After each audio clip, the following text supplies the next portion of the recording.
if someone was to, if we were to imagine there's some evil plot by the ruling classes, by the 1%, where do they think that's going then? Because surely people will one day wake up and realize what's been stripped away from them and the level of security and Yeah.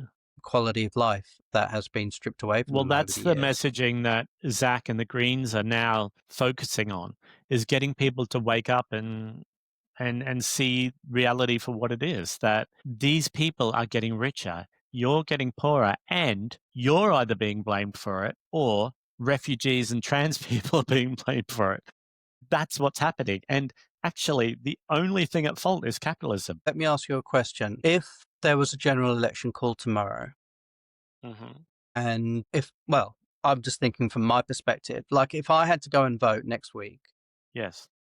and because my local constituency has been Labour for the last 10 years, I think, or more. If, given the current state of politics, if Reform had a candidate stand in my area and they got support, and if the Greens also had a candidate in my area and got some support, if I looked at the polls and they said that the Conservative, not the Conservatives, forget the Tories, I think they're done. Reform and Labour are neck and neck. Yes. Should I vote strategically? What would you do? Would you vote for the Greens, knowing that that risks Reform getting in, but then it at least shows that the Greens should have a voice? Or should I vote strategically and just go with Yeah, I Labour? think that's a tough call because I probably wouldn't be able to make a decision until I was in that situation. Because right now, my head and my heart want to say I would vote Greens. Mm. But I think if I was faced with the decision, that was somebody said to me, look, all of the polling shows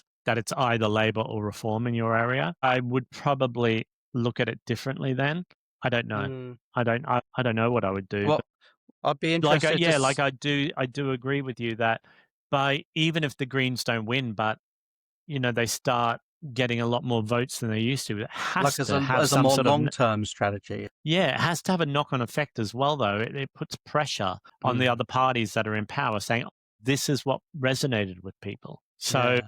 I'm interested to know what our listeners and our viewers would do, or what they are doing, or what they have done, yeah, particularly in the UK, but not exclusively. I'm interested, in global politics, but particularly in the UK, I suppose, because we don't have proportional representation.